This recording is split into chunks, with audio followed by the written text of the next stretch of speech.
Hi everyone, this is Judy at Judy in the Kitchen. Today I'm going to show you how I'm going to preserve 5 pounds of extra carrots that I have on hand. To preserve carrots, the first thing you want to do is cut the ends off on both sides and peel them and give them a good wash. Now the next thing you want to do after that is cut them up in however way you anticipate using them.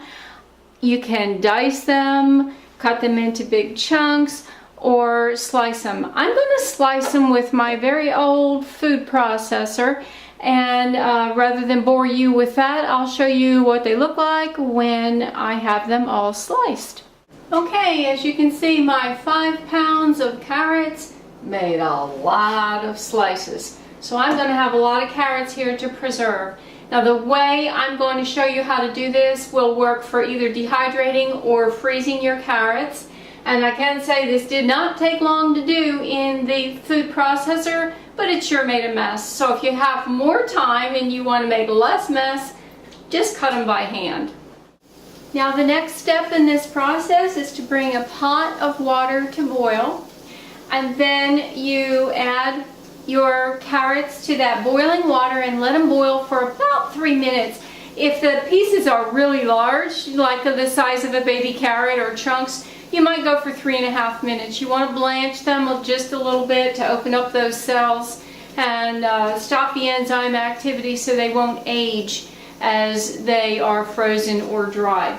So after you boil them for 3.5 minutes, whatever you need to do, you want to drain them, and then you want to put them in a pan of ice water. And I'm going to add the water to this and let them sit in there for about as long as they are heated. With as many carrots as I've got, this is going to be more than one batch.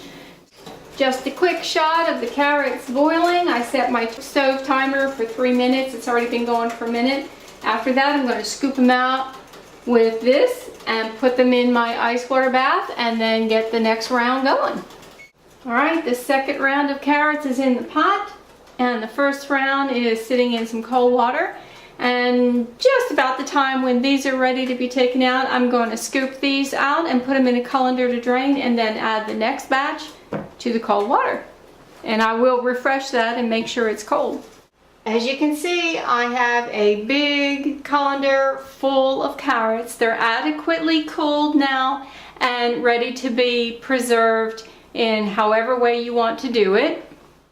Now if you want to freeze your carrots, all you need to do is load them up in a freezer bag. Now you don't want to overload this bag, because the more you put in there, the longer it's going to take to freeze. And you also want to have a layer horizontal, relatively thin, not overly thin, but relatively thin, so that they'll dry and you can lie them flat. You don't want to just throw them in the bag and then throw the bag in the freezer like this, because they're all going to fall to the bottom. You're going to have this one big lump of frozen carrot slices you're going to have a hard time breaking up, and they're going to take longer to freeze that way. So you want them to be laying flat, and lay them in the freezer that way, and they'll dry better, and you'll be able to, or dry, they'll freeze easier, and you'll be able to get out whatever amount you want at one time. If you want to freeze an amount that you anticipate using at one time, use a smaller bag, maybe a quart-sized bag. This is a gallon bag.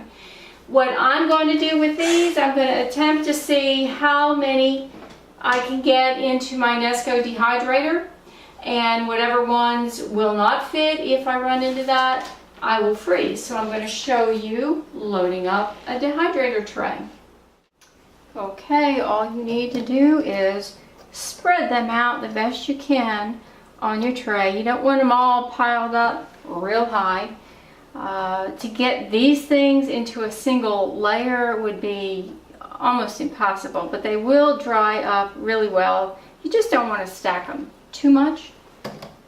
So we're just going to spread this out, and I'll show you what this looks like when this tray is ready to go.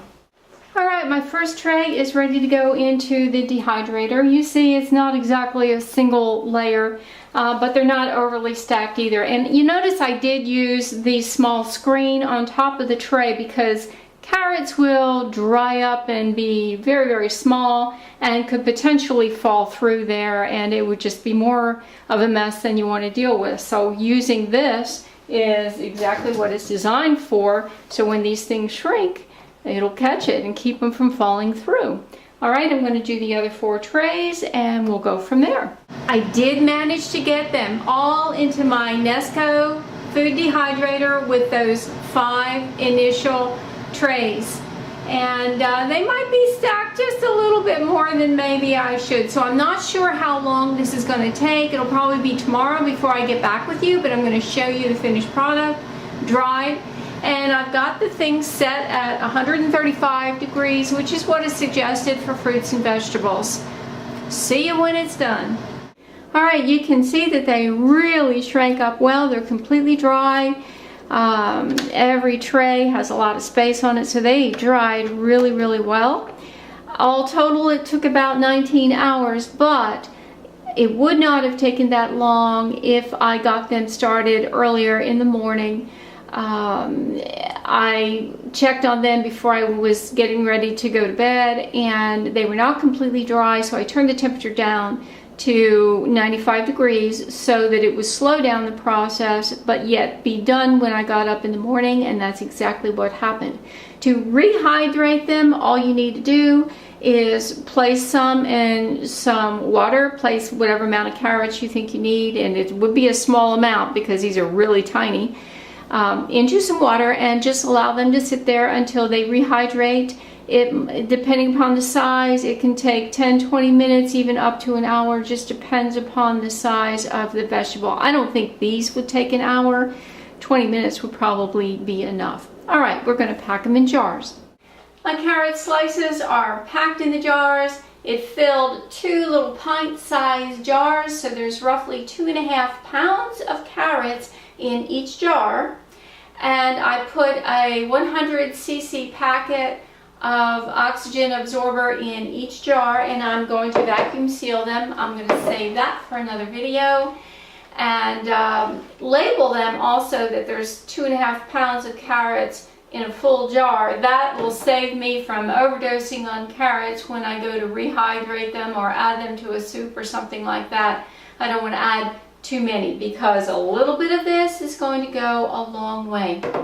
This is Judy at Judy in the Kitchen. I hope this helps. Bye for now.